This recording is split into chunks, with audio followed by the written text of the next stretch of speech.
ఆద్య కళలో ఎన్నో అపురూపమైన వస్తువులను పొందుపరచడం జరిగింది. ప్రస్తుతం మనమున్న స్పేస్‌లో అప్పట్లో ఉపయోగించిన దీపాలు, దీపపు స్తంభాలు, వ్యవసాయానికి ఉపయోగించిన అనేక రకాల పనిముట్లు ఉన్నాయి. వీటిని ఎక్కడి నుంచి సేకరించారు? వీటి వెనకాల ఉన్న కథేంటి? ఆయన మాటల్లోనే అడిగి తెలుసుకుందాము. సరే, ఇప్పుడు మనం చూస్తున్నాము. ఇవి అప్పట్లో ఉపయోగించిన కడియాలు. అదేవిధంగా చాలా రకాల దీపాలున్నాయి, దీపపు స్తంభాలున్నాయి. వీటన్నింటిని మీరు ఎక్కడి నుంచి తీసుకొచ్చారు? ఈ పరిశోధన నా ప్రవృత్తి. పరిశోధన చేస్తూ చేస్తూ తెలుగు సాహిత్యంలోనో, ప్రాచీన గ్రంథాల మీదనో పరిశోధన చెయ్యాలి అని అనుకుంటున్నప్పుడు మా గురువుగారు రామరాజు గారు లాంటి వాళ్ళు జానపద విజ్ఞానము, ఆదివాసీ విజ్ఞానం, వీటికి సంబంధించినటువంటి వాళ్ళ మౌఖిక ప్రదర్శనలు, కథనాలు వీటిని సేకరించమని చెప్పారు. ఆ రకంగా నేను వాళ్ళ క్షేత్రాలకి వెళ్ళి, గ్రామాలకి వెళ్ళి, గుడాలకు వెళ్ళి నేను పరిశీలన చేసినప్పుడు అద్భుతమైనటువంటి సంగీతం వినిపించింది. అద్భుతమైనటువంటి ప్రదర్శన నృత్యాలు కనిపించాయి. ఆ సంగీత వాద్యాలు, వాళ్ళు పాడే విధానాలు, వాళ్ళు పాడుతున్నప్పుడు ఇచ్చేటువంటి ప్రదర్శనాత్మక హావభావ వ్యక్తీకరణలు ఇవన్నీ నన్ను విచలితుణ్ణి చేసినాయి. కాబట్టి ఇంత గొప్పగా ఉన్నాయి అని చెప్పడానికి నాకు కొన్ని సాక్ష్యాధారాలు కావాలి. నేను అప్పటికే 75లో నేను పీజీ పూర్తి చేసి ఉద్యోగంలో చేరాను. వివిధ సదస్సుల్లో, అంతర్జాతీయ సెమినార్లలో పాల్గొంటున్నప్పుడు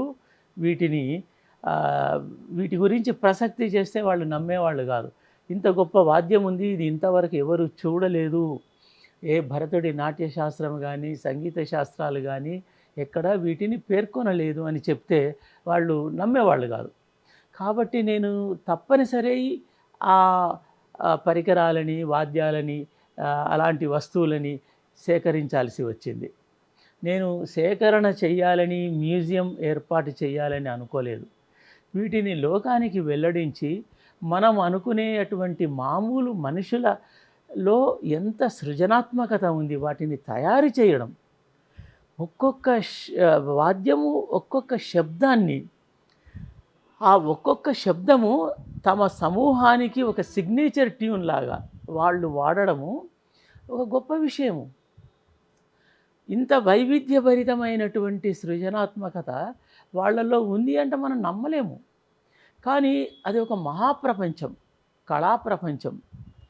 అది వేల ఏళ్ళుగా వస్తున్నటువంటి ఒక వారసత్వ సంపద. దీనిని మనము చూపించాలి. అప్పటికే నా పీజీ అవుతున్న నేను 12th క్లాస్లో ఉన్నప్పుడే తెలంగాణ ఉద్యమం వచ్చింది, తొలి దశ ఉద్యమం. అందులో పనిచేశాము. అయితే ఇవన్నీ తెలంగాణలో నేను తెలంగాణలో ఉన్నాను కాబట్టి, తెలంగాణ ప్రాంతాలు తిరిగాను కాబట్టి, ఇవి తెలంగాణలో కనిపించేసరికి వీటిని తెలంగాణ అస్తిత్వానికి జోడించాలి అనే తపన పెరిగింది. ఇప్పుడు మన వెనకాల ఉన్నటువంటి ఈ వస్తువులన్నీ ఎక్కడి నుంచి సేకరించడం? ఇవన్నీ కూడా ఈ తెలంగాణలో సేకరిస్తున్న సందర్భంగా దాన్ని విస్తృతం అయ్యాను. కాబట్టి ఇటువైపు కర్ణాటక, తర్వాత వచ్చేసి మహారాష్ట్ర, అటువైపు ఇప్పుడున్న ఆంధ్రప్రదేశ్, ఆ తర్వాత ఛత్తీస్గఢ్, ఒరిస్సా, ఇవి బార్డరింగ్ ఏరియాలు, మన రాష్ట్రానికి సరిహద్దు ప్రాంతాలు. ఈ సరిహద్దు ప్రాంతాల్లో కూడా ఆదివాసులు, జానపదులు, వాళ్ళ జీవన విధానాలు నేను 45 ఏళ్ల కింద పరిశోధన ప్రారంభించినప్పుడు చాలా ఉండేది. చాలా అద్భుతమైన ప్రపంచంగా నాకు కనిపించేది. ఒక్క చేపలు పట్టడానికి అతి చిన్న బుట్ట నుంచి అతిపెద్ద బుట్టలు, అది ఒక వలలు, ఆ తర్వాత వెదురుతో తయారు చేసినటువంటి పరికరాలు నాకు ఆశ్చర్యం కల్పించేది. అవన్నీ నాకు కళాఖండాల్లాగా కనిపించేవి. ఇవి మామూలు వస్తువులు కాదు, కళాఖండాలు. వాళ్ళు ఏది చేసినా కళాత్మకతని జోడించేవాళ్ళు.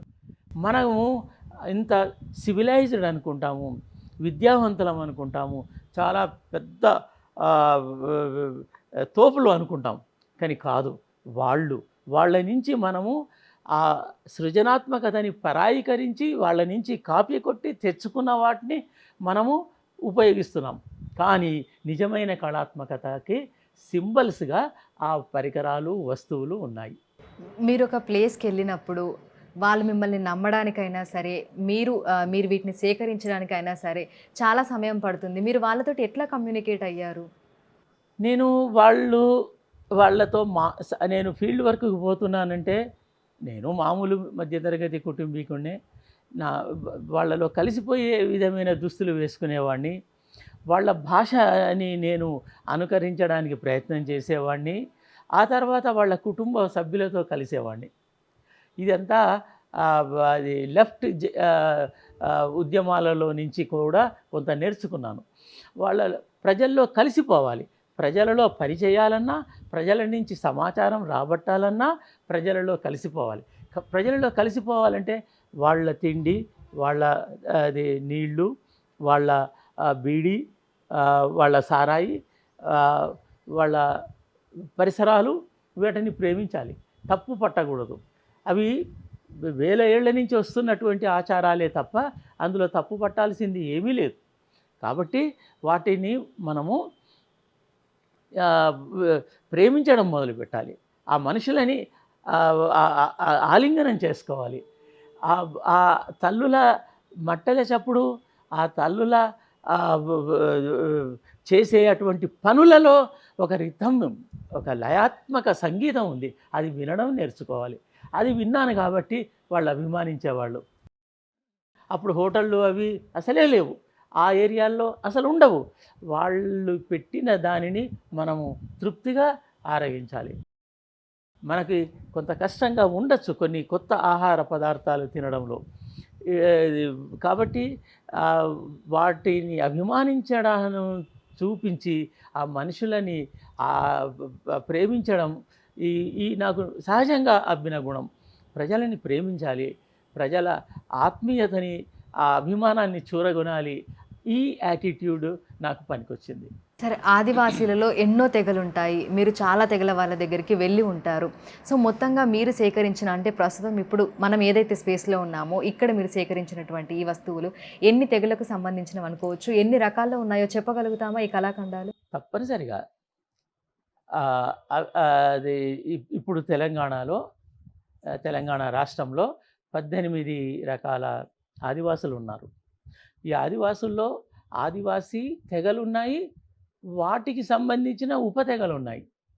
ఇది చాలా ఇంపార్టెంట్ పాయింట్. ఈ కులాలు ఉన్నాయి. ఎక్కడా లేని భారతదేశంలో ఎక్కడా లేని కులాలు కూడా తెలంగాణలో ఉన్నాయి. ఎందుకంటే శైవము, వీరశైవము ఇక్కడ కొత్త కులాలను ఏర్పాటు చేసింది. అంటే వృత్తులను ఏర్పాటు చేసింది. అది రాను రాను కులాలుగా మారింది. వీళ్ళ దగ్గర మాత్రమే మనకి కొత్త వస్తువులు, పరికరాలు, వాద్యాలు కనిపిస్తాయి. ఒక్క తెలంగాణలోనే మనము ఊహించినటువంటి కాస్ట్యూమ్స్ కనిపిస్తాయి. బాలసంతులు ఒక తీరు వేస్తారు. గొల్లసుద్దులు చెప్పేవాళ్ళు ఒక రకమైనవి వేస్తారు. ఆదివాసీ దింసా ఒక రకంగా వేస్తారు గౌండులు. అది చెంచులు ఒక రకమైన ఆహార్యాన్ని వేసుకుంటారు. అట్లా ఒక్కొక్కరు ఒక్కొక్క రకమైనది ప్రత్యేకించి అది నెమిలీకలతో ఉంటుంది, పక్షుల ఈకలతో ఉంటుంది, హారాలుగా ఉంటాయి. వాళ్ళ ఇలాంటి కడియాలు, ఇవి కడియాలు కావండి, మామూలు కడియాలు కావు ఇవి. ఇవి ఆ తెగలకు సంబంధించిన గుర్తులు, సింబాలిక్ గా వేసుకునేటువంటి ఈ కడియాలు. ఇలాంటి కడియాలు ఉంటాయి. ఒక్క ఆదివాసీ స్త్రీలు వేసుకునే కడియాలు 35 రకాల కడియాలను మేము సేకరించామంటే, సేకరించని కడియాల రకాలు ఎన్ని రకాలు ఉండి ఉంటాయి. అది అనూహ్యమైనటువంటి, ఊహకు అందనటువంటి కళాత్మకత. మనలాగా ఒక కడియం వేసుకొని 360 రోజులు అదే పెట్టుకోరు. సందర్భాన్ని బట్టి, నృత్యాన్ని బట్టి కడియాలు వేసుకుంటారు. అది ఊహకు అందుతుందా ఎవరికైనా? చెబితే నమ్ముతారా? ఇవన్నీ అందుకనే అలా 35 రకాలు మేము చూపించగలం. అంటే స్త్రీలకు సంబంధించిందే. స్త్రీలకు మనకి ఏమీ లేవు అనుకుంటాము. కానీ అట్టడుగు వర్గాలలో, ఆదివాసీల్లో వాళ్ళ వస్తు సంపద చూస్తే ఆహ్, ఆశ్చర్యపోతాం. సో, ఇక్కడ మనకు అప్పట్లో వాడిన వ్యవసాయ పనిముట్లకు సంబంధించి మనకి ఆ బకెట్స్ కూడా కనిపిస్తున్నాయి. విభిన్న రకాలలో ఉన్నాయవి. అంటే వ్యవసాయ ఉత్పత్తి తెలంగాణలో 4 రాజవంశాలని పుట్టించింది. ఆ 4 రాజవంశాలు ఇతర రాజ్యాల వల్ల అవి సమసిపోయాయి. అంటే ఎంత సంపద సృష్టింపబడి ఉంటుంది. ఆ సంపదనే కదా మహాసామ్రాజ్యాలు, రాజవంశాలను నడిపేది. మరి ఈ సంపదను ఎలా సృష్టించబడింది? అంటే ఇక్కడ వ్యవసాయమే, ఇక్కడ ఫలసాయము, ఇక్కడ అటవీ ఉత్పత్తులు, అన్ని రకాల అడవులున్నాయి, మైదాన ప్రాంతం ఉంది, వ్యవసాయ భూములున్నాయి. ఆ తర్వాత ఆ వ్యవసాయ భూమిని చదును చేసేటువంటి విజ్ఞానం ఉంది. అంటే పరికరమే విజ్ఞానం. ఇప్పుడు కంప్యూటర్ విజ్ఞానం. కంప్యూటర్ శాస్త్రాన్ని చదవడానికి మన జీవితకాలం సరిపోదు. అన్ని విభాగాలుగా. అప్పుడు వ్యవసాయాన్ని, అన్ని రకాల విజ్ఞానాన్ని, ప్రకృతిని అర్థం చేసుకోవాలి, భూమిని అర్థం చేసుకోవాలి, నేల మట్టి వాసనని అర్థం చేసుకోవాలి, ఏ నేలలో ఎలాంటి నీళ్ళు వస్తాయి, ఎంత లోతులో తవ్వి తీయాలి అనేది కూడా విజ్ఞానమే. భూగర్భ విజ్ఞానం, జల విజ్ఞానం. అలా ఆ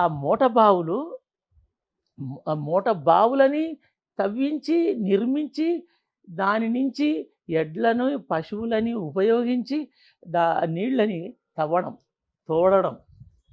ఏతాములు ఉంటాయి, చిన్న చిన్న బకెట్లు ఉంటాయి, అతిపెద్ద బకెట్లు, అది తొండాలతోటి, అంటే చర్మంతో తయారు చేసినటువంటి సంచులు, వాటిలోంచి నీళ్లు తోడి మాగాణాలు పండించారు. అది విజ్ఞానము. ఇప్పుడు ఇవి ఏవైతే ఉన్నాయో అంటే చిన్న చిన్న వస్తువులు మీరు అక్కడి నుంచి సేకరించుకొని తీసుకురావడం ఒక ఎత్తు అయితే, పెద్ద పెద్ద వస్తువులు ఏవైతే ఉన్నాయో, ఆ కళాఖండాలు ఏవైతే ఉన్నాయో, వాటిని మీరు ఆ అడవి నుంచి బయటికి తీసుకురావడానికైనా, తెగల నుంచి బయటికి తీసుకురావడానికైనా అటువంటి సమయంలో ఏవైనా ఇబ్బందులు ఎదుర్కోవడం కానీ, ట్రాన్స్‌పోర్టేషన్ పరంగా కానీ వాటి గురించి? చాలా ఇబ్బందులున్నాయండి. ఎందుకంటే అప్పుడు రవాణా లేదు, కారు లేదు, చాలా చోట్లకు బస్సు లేదు. మేము నడిచిపోవడము, బండ్ల మీద లిఫ్ట్, ఎడ్ల బండ్ల మీద లిఫ్ట్ అడిగి వెళ్ళేవాళ్ళము. అట్లా రకరకాలుగా వెళ్ళాం కానీ ఇవాళ్ళటి వరకు కూడా తెచ్చుకోలేని పరికరాలు చాలా అక్కడే ఉండిపోయాయి. ఎందుకంటే నేను మ్యూజియంగా ఏర్పాటు చేయాలనేది ఉద్దేశం కాదని చెప్పాను కదా. కాబట్టి నేను తెచ్చుకోలే, వాటిని చదివాను, వాటిని చూశాను, కొన్ని ఫోటోలు తీసుకున్నాను. అప్పుడు కెమెరా కూడా ఉండే పరిస్థితి కాదు. ఓకే, చాలా వస్తువులని కోల్పోయాను కూడా. చూసిన చాలా సంపదని కోల్పోయాం. వాళ్ళకది పెద్ద విలువైన పరికరం కాదు. ఎందుకంటే పాడైతే దాన్ని పడేస్తారు, రిపేర్ చేయరు, కొత్తది చేసుకుంటారు.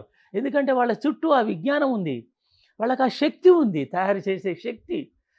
ఆ మూట బొక్కనని తయారు చేసే కమ్మరి 2 రోజుల్లో ఇంత పెద్ద మూట బొక్కనని చాలా అందంగా, సుందరంగా, ప్రయోజనాత్మకంగా దాన్ని తయారు చేయగలడు. అంటే నమ్మగలమా? నమ్మలేము. ఆనాడు చేతులే యంత్రాలు. ఆ యంత్రాలతో వాటిని తయారు చేసుకోవడం చాలా సులభం.